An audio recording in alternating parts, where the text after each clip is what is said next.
Before we dive in, I wanted to take a moment to thank this season's presenting sponsor, ShopMy. ShopMy is a platform that connects designers, tastemakers, and creators with shoppers who trust their style and recommendations. With ShopMy, you can discover and shop the pieces experts actually use and love in their own homes, all in one beautifully curated place. And now, shopping is even easier with the launch of the new ShopMy app. Create circles with your favorite curators like myself or today's guest, discover new products tailored to your taste, and save everything you love with wish lists and Snapshot right in the app.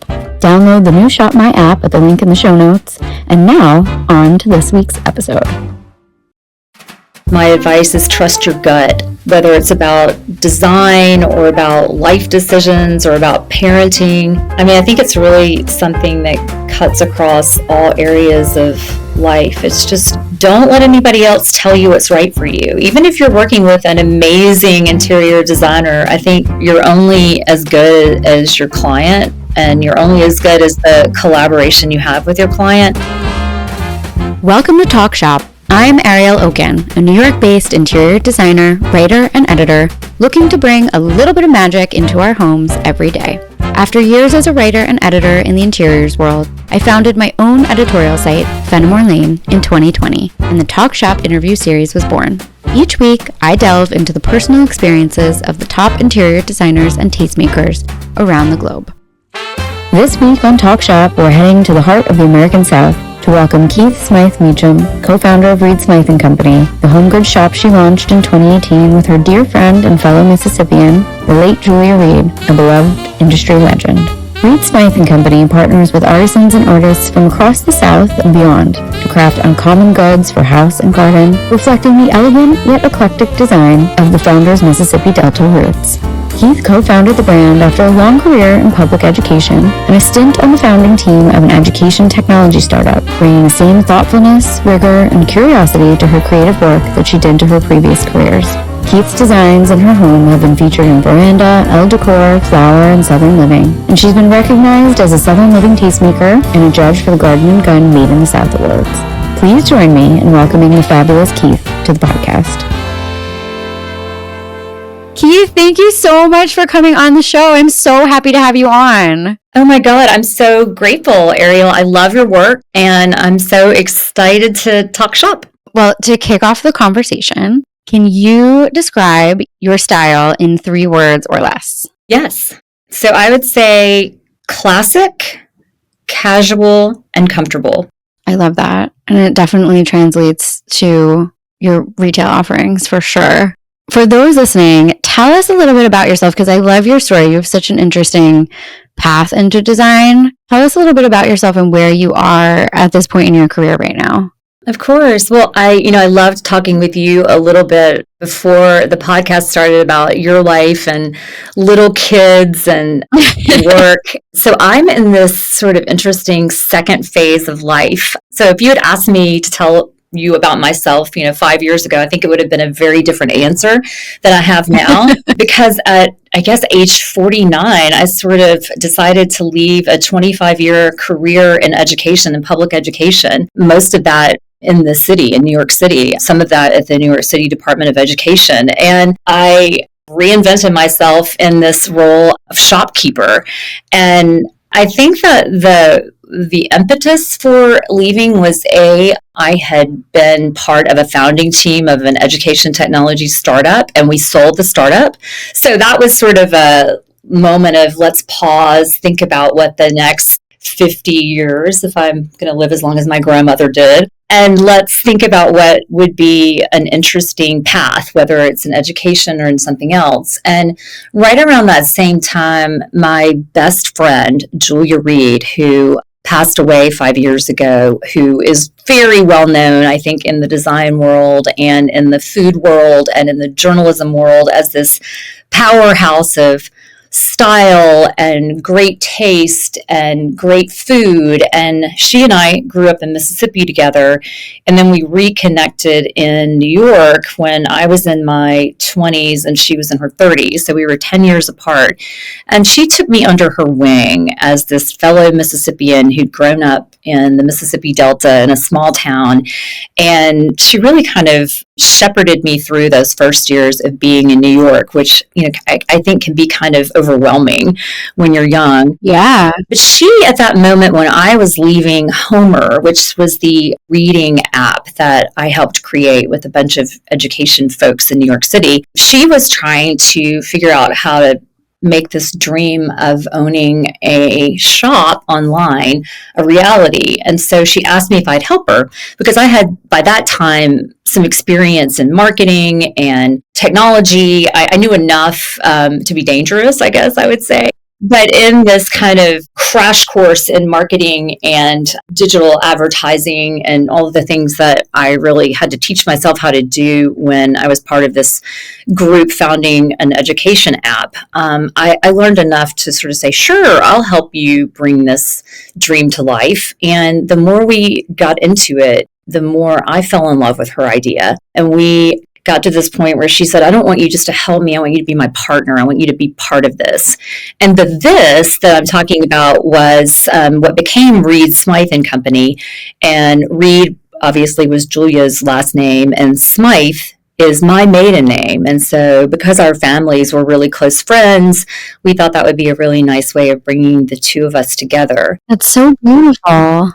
Oh, thank you. And the vision was, let's create a shop. At the time, it was just going to be, and was for years, just online, where people can find really unexpected things that they might be missing on their table or in their garden or in their house that aren't available on the market. And we had these wonderful makers and artisans, both in the town where we grew up and just across the South, really, at first.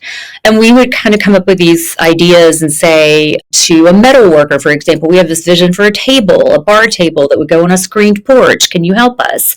Or we would say to a glass blower up in Vermont, we would love to take these antique Victorian glass bulb vases and get you to recreate them. So it was really about creating at that point, and really just getting it online and seeing what the response was. So that's kind of the origin story of Reed Smythe. It's such a beautiful story, and it's really so much about the power of female friendship, honestly. Hearing that story is just so heartwarming, because you hit a career inflection point, and someone who had been a long-time friend of yours sort of took you under her wing, and together you start this just beautiful company that uplifts people because it's really supporting creators. Yeah, and I think that was, I have to say, we weren't thinking about the supporting of the creators as much as we were thinking about how can I get a glass that I love to go on this particular table? Yeah. But yeah, it's been so interesting to establish relationships with these amazing makers, and now really across the world. Mainly in the United States and very focused on the South, but also we work with a potter in Italy, a couple of potters in Italy. We work with someone in Portugal. We work with a lot of folks in the UK. So it's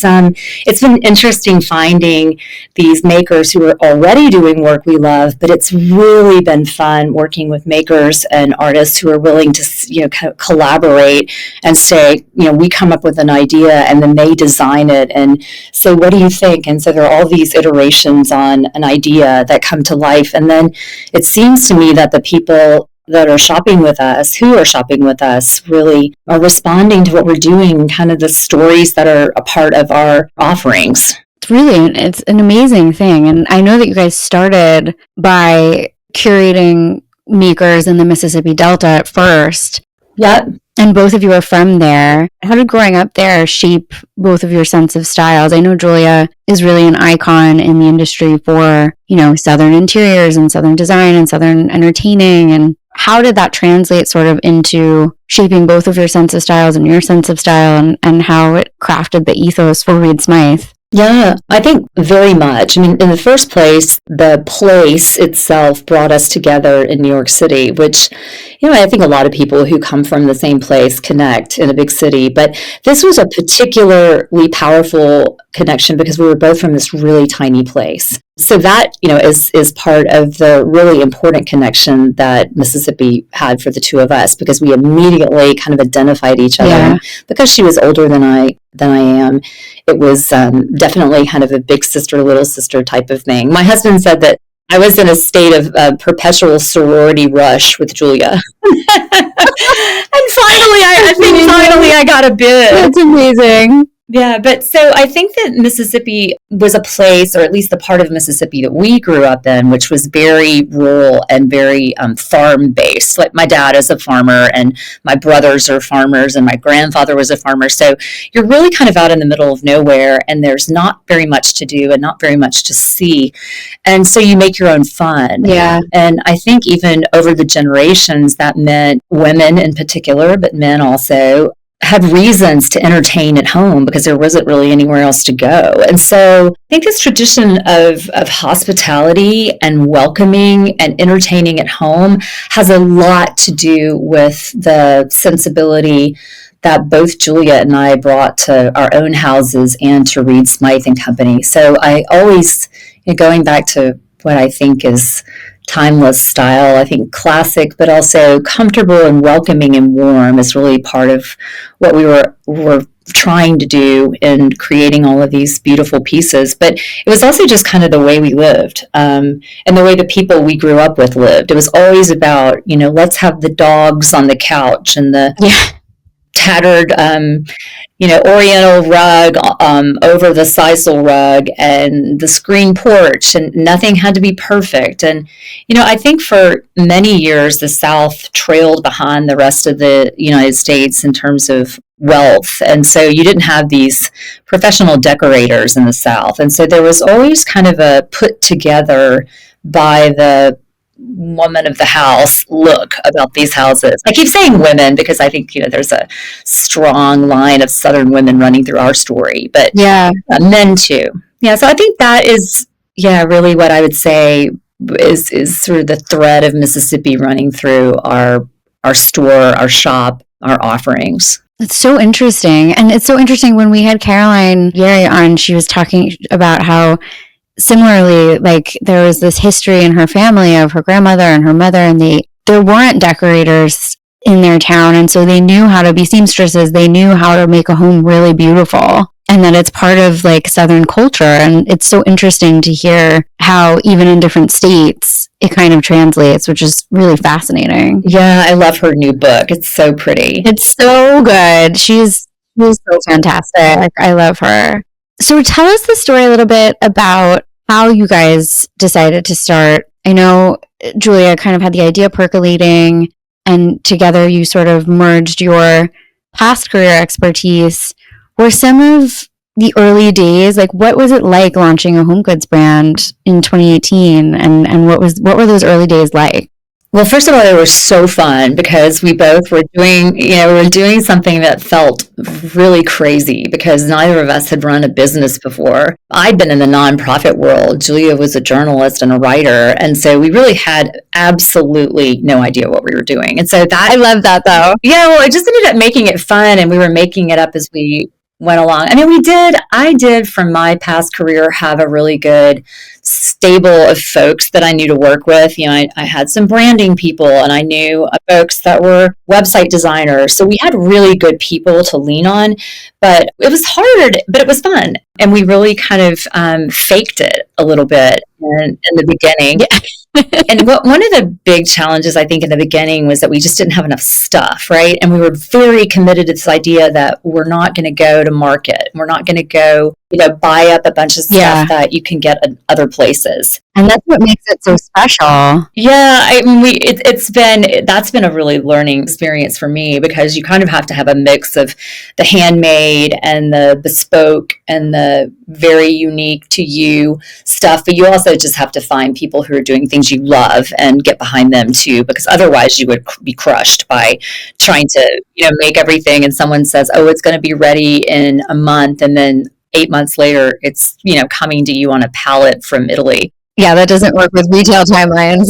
No, and we really started out without any kind of home in terms of Mississippi or New York, or at that point, I had moved to Nashville and Julia was in New Orleans. So e-commerce really worked well for us in the beginning. But the other thing that really shaped those early experiences came a year into the endeavor, and that was when Julia got sick.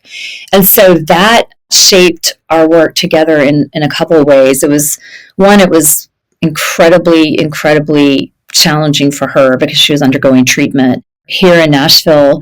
But also, I think it was this embracing of life and embracing of all the things that she loved, and embracing of friendship, and just saying, in the face of something really scary, let's still do this. Let's create this. Yeah.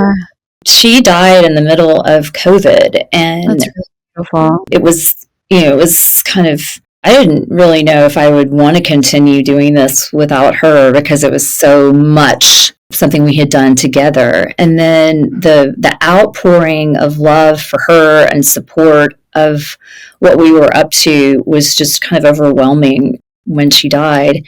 And it coincided with a moment in history. I think history will look back at COVID and think this was very, very strange time for everyone. Yeah. But people were really hunkering down at home, and they were thinking, they were looking behind their screens and thinking, oh, I need a new bookshelf, or I need, a new tablecloth, or thinking about, nesting. And so I think that also in COVID, when Julie was alive, and also after she passed away, I think people were really responding to the home goods space. And so that those two things really kept me going and kept me interested in growing the business, and really kind of trying to take what we had dreamed about even further. And so that's kind of where we were at that moment. That's so beautiful. And it's also such a testament to the friendship that you had, that you want to continue it, partially to, honor her memory and, continue the vision that you guys shaped together for the brand, which is so beautiful. It's funny because Julia was very opinionated. And so I definitely have had to go forward and do things that I'm pretty sure she would not have liked and make decisions that I think are going from my gut. And that's been hard. It's been hard not to, to try to trust my own instincts when the two of us created this business. But I think I've gotten a lot better at it, and I think that she would probably be pretty proud of my finding my own footing and my own voice in what we started out to do.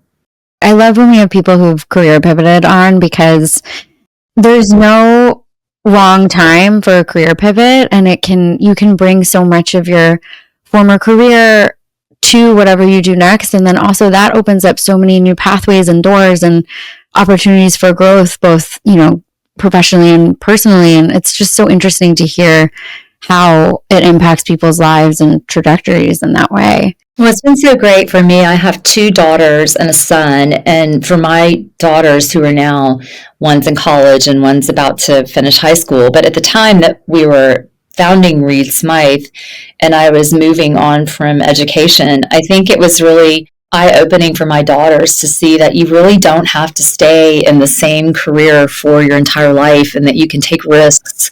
And even when you're older, you can take risks. And I'm always saying to some of the young women who work with me on the, both on the e-commerce side and also on the brick and mortar side, just feel confident that you do not have to do this for the rest of your life, and that if you have some other dream, or there's something that you found that you loved doing outside of your career, pursue that. Because I always loved playing around with houses in my own house and entertaining, and they say do what you loved to do as a child, and my entire childhood was spent wallpapering my dollhouse, or me too, building Barbie dream houses that were not plastic, but kind of easy stuff around the house. So I do think that midlife career changes are pretty inspirational.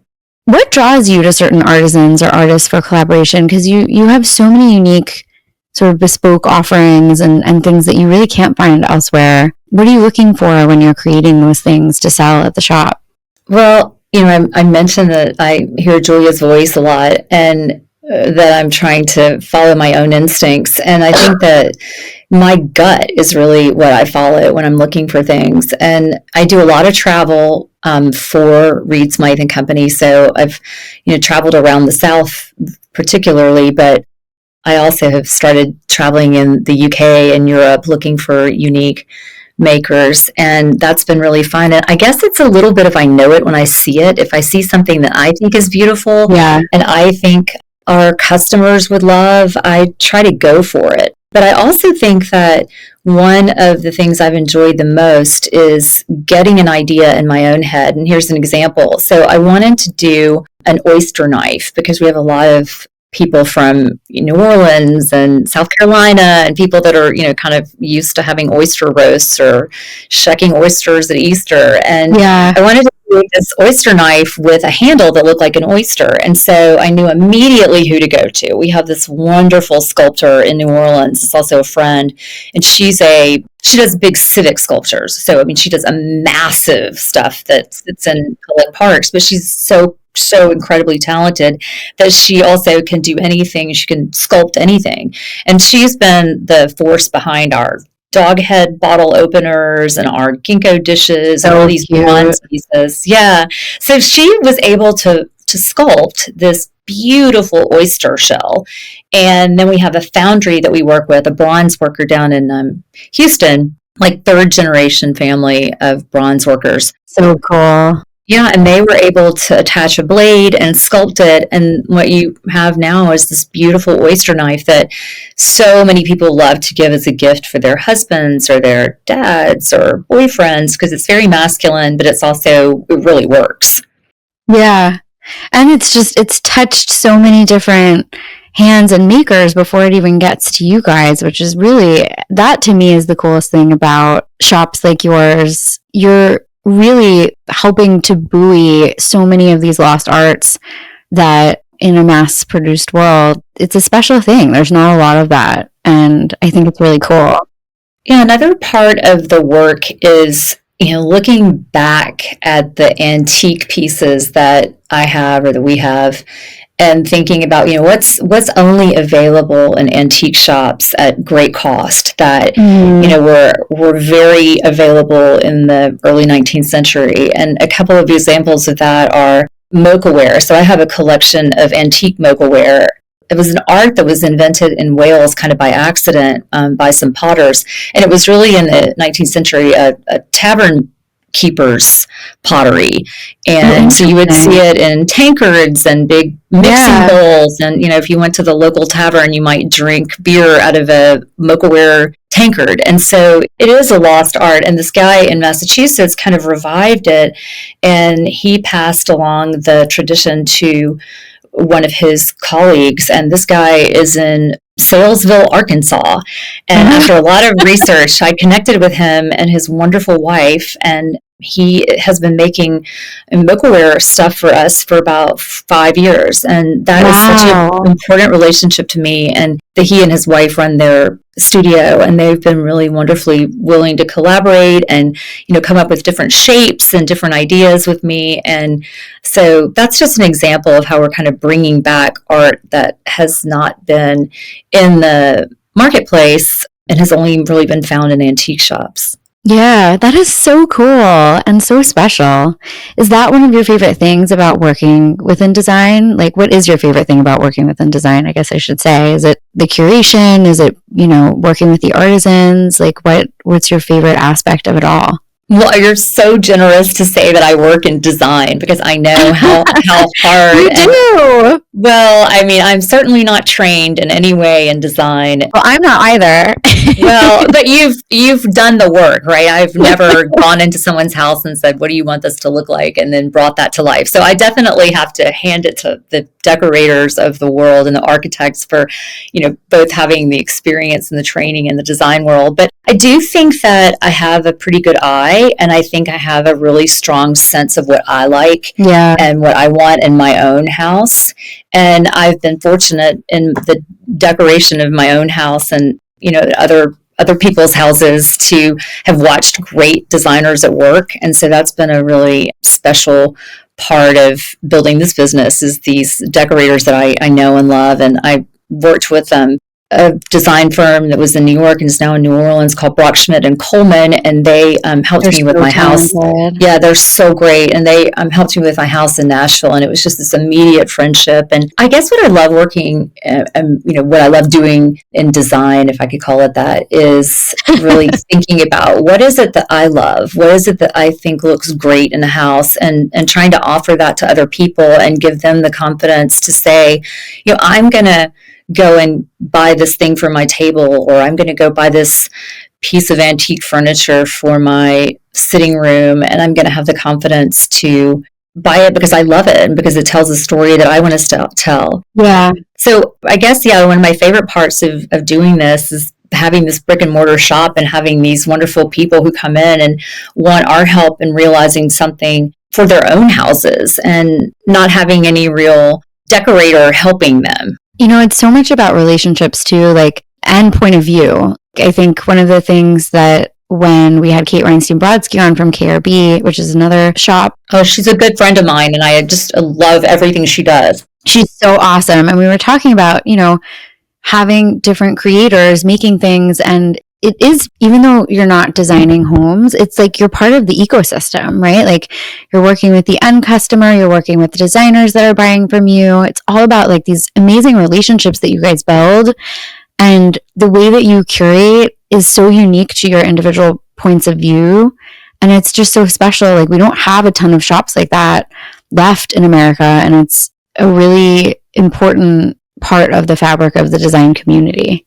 Yeah, and the people that are doing this kind of work I think there are a lot of great small shops that are both brick and mortar and online that are doing really interesting things with artisans, and Kate is certainly one of them. And John Darien is, my gosh, the gold standard for small business and keeping it beautiful and unique. But there's so many folks right now doing this kind of work with artisans and artists that I can't claim it's a unique idea, but it is really special, I think, when people are willing to stick to their guns about it and not feel like they have to go mass and have to grow and become something that they didn't start out as. And I admire everybody who works in this space where they're keeping it small, keeping it local. It's not easy. No, it's as a business, it's really challenging. It's really hard. And also it's so unique to all of your different point of views, so that even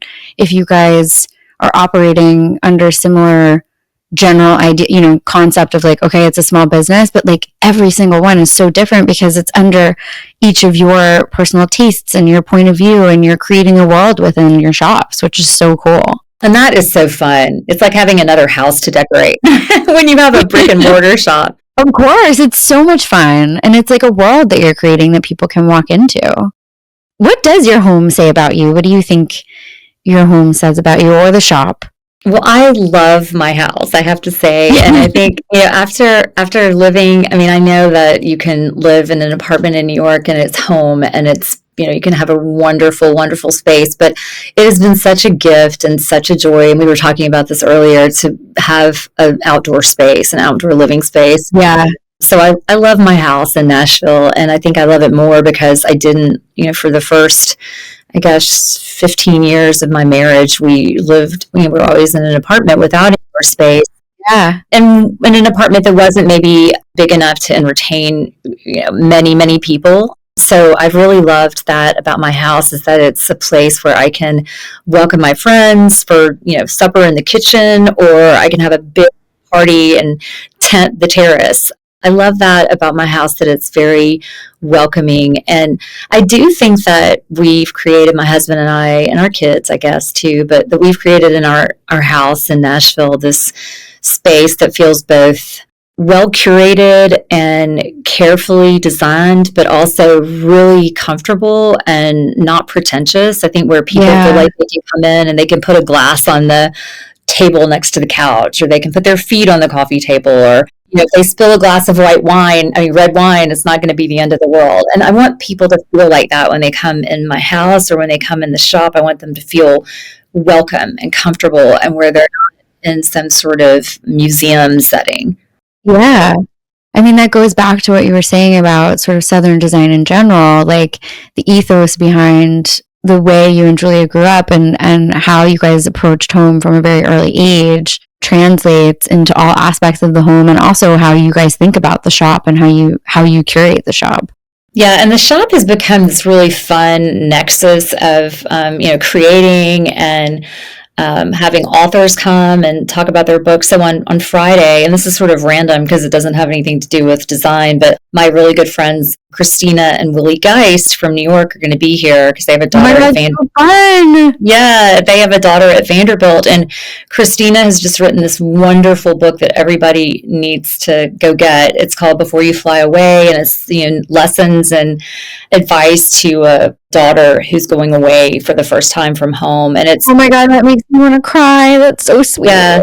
It's a great gift to other moms, I think, just as much as it is to your daughters and sons about kind of what are the values you carry. But anyway, on Friday, we're having an event with them where my husband, who's a writer and historian, has no business being in a home goods shop, is going to talk to the two of them about kind of life and career and being a parent. And, we've got a lot of folks coming for that. And it's really going to be kind of a holiday cocktail party with a book signing and a little chat. That's so fun. Yeah, so that's been a really fun part of having a physical store, is being able to invite people in. And yeah, I mean, we have the next couple of weeks, we have a good friend of mine who makes these gorgeous sequined holiday ornaments, and we've got 25 make sequined ornaments and have cocktails. So that's been fun. Yeah, it's special. I think one of the coolest parts of being able to have brick and mortar is being able to create that community around your brand.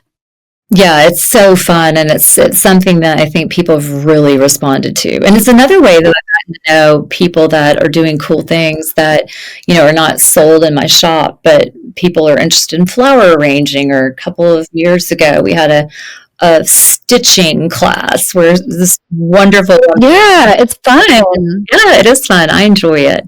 I also think post-COVID, people want to do so much more in-person things. I mean, that was why we started the summit. People really are itching to get hands-on workshops and, convene together as a community. And it's really nice to be able to do that under the umbrella of your brand and to kind of also uplift, some of these makers or artisans or floral arranger, classes like that.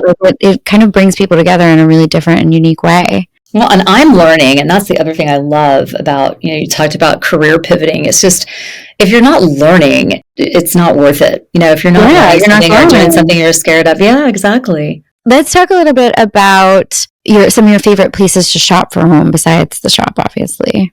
Well, I am very, very committed to and drawn to small shops. And that, I can say that was the case well before I got involved with Julia and Reed Smythe. So KRB, Kate has been a great friend for a long time. And I knew her mom, and she and her husband, Kate's dad, and my husband and I, and Julia and her, at the time, husband, had a great group of... Well, we were a group of friends, and our husbands called us the Edgewise Club because Suzanne and Julia and I would just talk so much that the guys couldn't get a word in edgewise.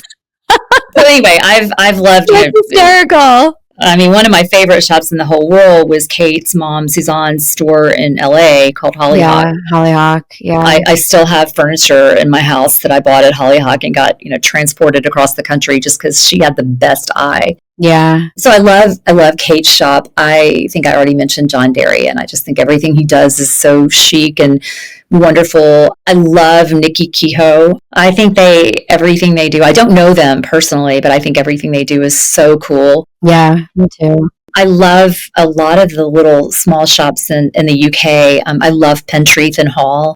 Those are some of my favorite shops. I still love the, bigger stores. I have to say I love, Anthropologie and Crate and Barrel. And I think it's always great to have those resources too when you're trying to find a great desk for your kids' room or so it's not just all small spaces. And then I love auctions. I have been so obsessed with live auctioneers for several years now. My Achilles heel, it's so bad. I get myself in so much trouble, and when that 26% fee comes in, I'm like, oh, I didn't get I didn't get as great of a deal Forget as about it every time. exactly.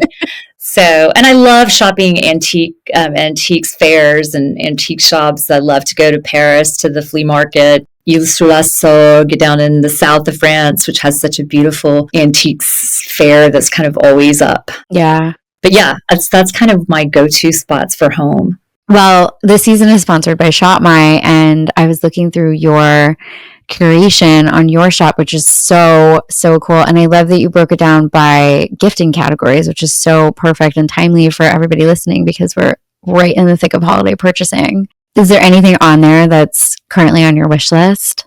Well, I think one of the things I put on the list, I'm sure I'm not going to get from anyone for Christmas, but I want it. And maybe I'll save up. It's a bag, this gorgeous leather bag from The Row, which I think is such a beautiful, beautiful brand. And although very expensive, and I'm not always in a position to treat myself to what they're offering, I just think everything they do is so well crafted and beautifully thought out. And so that was one of my big things on my wish list. But, in terms of gifting, I mean, I have so many different kinds of friends, and I'm sure you do too. And it's so fun to think about, who are they? What would they love? And pick something out that is, really speaks to who they are. So I've, a friend who loves to cook, and I love to think about Le Creuset for her. I actually, last year, I was invited to one of those dirty Santa parties with a bunch of friends, and I brought as my gift a Le Creuset, a little tiny kind of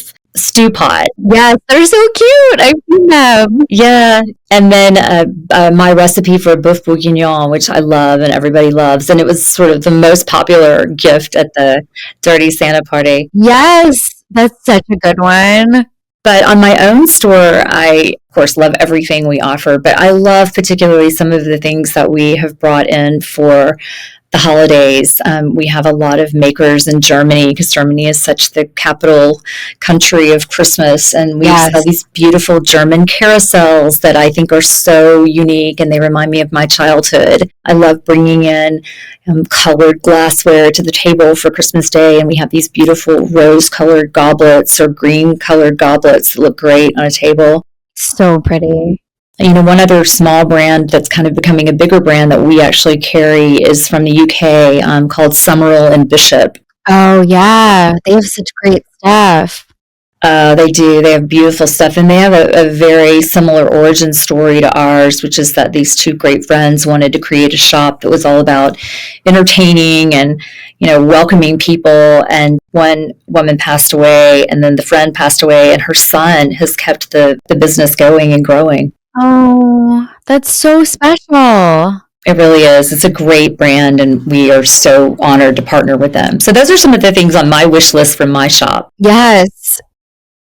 Okay, well, now we're going to get into our Take 10, which are our rapid fire questions. They don't really have anything to do with interiors, but we love to ask them, and I love hearing people's answers. So what is your favorite food? Cheeseburger. Delicious. Favorite drink? I hate to say it, white wine. It's very it's very, very, very awful for a middle-aged woman to admit that. But no, but it's classic. It's a classic for a reason. Who doesn't love a glass of crisp Sancerre? I mean, yes, really. Exactly. Favorite film? It's called I Am Love with Tilda Swinton, and it's one of the most beautiful films ever. Favorite hotel? The Crosby Street in New York. Now that I don't live in New York, I stay there as much as I possibly can. And now my son lives in the city, so I get to come and visit him. Oh, that must be so fun, too, for you to come back. Yeah. Favorite city? Paris. If I could live there, I would. I know. And that is definitely a plan for later in life. I was going to say, you never know. Like, you've had one life pivot. You may have a third life pivot. No, I have a whole empty nester phase ahead of me. So I have lots of plans for that. Favorite bedding? Schweitzer linen. You probably know them. Everything about their bedding is so beautiful. So good. And they have the best, optionality. Like, they just carry everything. Yeah, it's wonderful. Tea or coffee, and how do you take it? Black coffee. Always. Favorite playlist or music to listen to?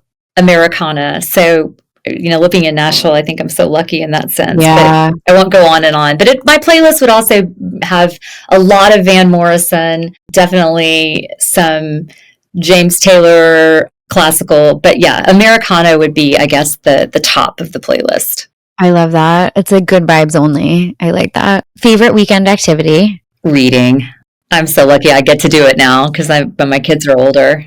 I know my husband and I, because we're like so in the thick of it. We're like, you're not reading a whole lot right now. No, we have no time we don't even have time to watch TV shows. I know. You'll get back to it and you'll miss the little kid years. I know. My mom tells me that all the time. Okay, this last one is, I think, the hardest question of the Take 10. Favorite design book? Oh, it's a very hard one because there's so many.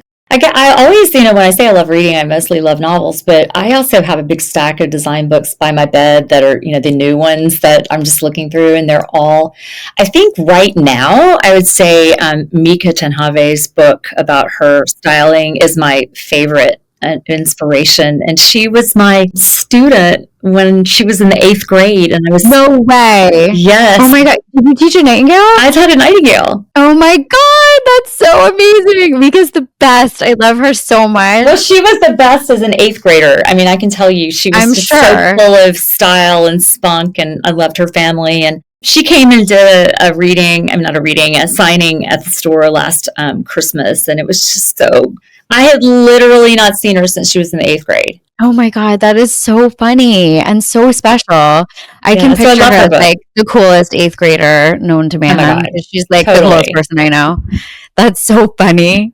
Well, now let's get into a final few words. What are you working on right now? Are there any new projects you can talk about? Yeah, mainly right now I'm working on wrapping gifts and shipping things out. It's crazy. Like elf season for you guys, I bet. Yeah, I have such a great team, so I'm fortunate that I get to focus on some of the future stuff. But I'm working right now with a potter that I think is so talented in Grottaglia, Italy, and Puglia. And I met him through my cousin who lives in Lecce. Oh, that's so cool. Yeah, he works in this tiny little backstreet studio, and he mostly does this sort of Moorish-inspired lighting fixtures that you would only see in these kind of beautiful stucco houses with alcoves in that part of Italy. But he also does these incredibly beautiful earthenware vessels, and they're all kind of reminiscent of Greek shapes. And so I'm working with him to get, some of the glazes that he does and the shapes that he does in the combinations that I love. So that's been really fun, and he's been so generous, and I, fortunately got to go over there and see him in his studio and get to know him, and that has been a really fun partnership. Oh my God, that's so cool. And there are lots of partnerships like that. I'm always finding new people, and it's really amazing the generosity of these really talented people, and how they're willing to work with you on something that's not their particular dream. Yeah. I'm always working with our glass blower in Vermont, a guy named Robert Dugrenier, and he's always so willing to step aside from his massive glassworks and his fine art in glasswork and do these kind of crazy ideas that I have and see how they work. And also, what a great opportunity to travel. Like, it's for work, but like, you're getting to go to some of these incredibly amazing places and just seeing and taking in and learning so much. It's really so cool. Yeah, it really is so fun. And finding the places that are off the beaten path. We found this wonderful young potter in Portugal who's making some stuff for us, and he literally kind of taught himself to be a potter and really hasn't sold his stuff anywhere else. We work with this wonderful woman who, I keep saying pottery because pottery has so many different forms. And we work with this wonderful woman in Vermont who makes these great butter keepers that we have that are French butter keepers. Oh, that's so cool. Yeah, and she's a homesteader, and she and her husband live off the grid. They homeschool their kids. He is a woodworker, and we carry his bowls, and she is a potter. And it's just, it's kind of like stepping into someone else's life a little bit to hear how they work. But they're amazing. So yeah, those are some of the projects that I'm always working on and working on now. That is so cool. I can't wait to see the lights. That's amazing. Well, this is the last question that we ask everyone who comes on. Can you give us any advice for someone looking to define their own interior style? Yeah, I think always my advice is trust your gut. whether it's about design or about life decisions or about parenting. I mean, I think it's really something that cuts across all areas of life. It's just, don't let anybody else tell you what's right for you. Even if you're working with an amazing interior designer, I think, Courtney and Bill of Brock, Schmidt and Coleman always tell me, and you know this as a designer, you're only as good as your client, and you're only as good as the collaboration you have with your client. And I think that, you guys in the field of interior design really want to help someone tell their story and capture their style. And without their trusting their voice and their gut, I think that, it's harder to do the work. So I would say, just trust it, and it can always change. I think my dream in the future is to live in a white box modern house instead of this kind of chaotic Georgian revival house. That's amazing. And also, I love that advice because it applies so much to your story too, like your career pivot and how you maintain your point of view, which makes the shop so unique and stand out. So I really love that. And trusting your gut is so important in all facets of life. So I love that advice. Well, Keith, this was such a delight. Thank you so much for coming on. Where can listeners find out more about you and your brand? Yeah, we are at reedsmythe.com, and it's spelled Reed, R-E-E-D, Smythe, S-M-Y-T-H-E, reedsmythe.com, and our handle on Instagram is at Reed Smythe Co. And I would say that even if you're not interested in shopping, we have a lot of other things that we offer. We have recipes and travel guides and house tours and stuff on our blog. Wow, your website's amazing. Oh, thank you. Well, it's still a little creaky, but No, it's not. we're doing it on a completely shoestring staff. So I'm sure you know what that's like. Yes. We're a team of 3, including myself at Phantom Orleans. Exactly. That is exactly where we are. And right now we have a lot of, college and high school girls being our elves. But for the most part, it's three of us doing it. So you know what that's like. Well, it doesn't look like it at all, let me tell you. And it's so beautiful. And I hope to one day come see the shop in person. It's so stunning. Yes, you got to. Oh, well, this was such a delight. Thank you so, so much for coming on the show, and have a very, very Merry Christmas also. Well, thank you for having me. But I really appreciate it, and your support of our shop and letting me tell my story. Thank you. Thanks again to my guests today for joining me, and to ShopMy for sponsoring this season of Talk Shop. Head to the show notes to create your free shopper account and explore the curated storefronts from this season's designers. We'll be back next week with more thoughtful discussions and amazing guests. Follow us on Apple Podcasts, Spotify, and YouTube so you never miss an episode. And of course, follow me at Ariel Okin. See you next week.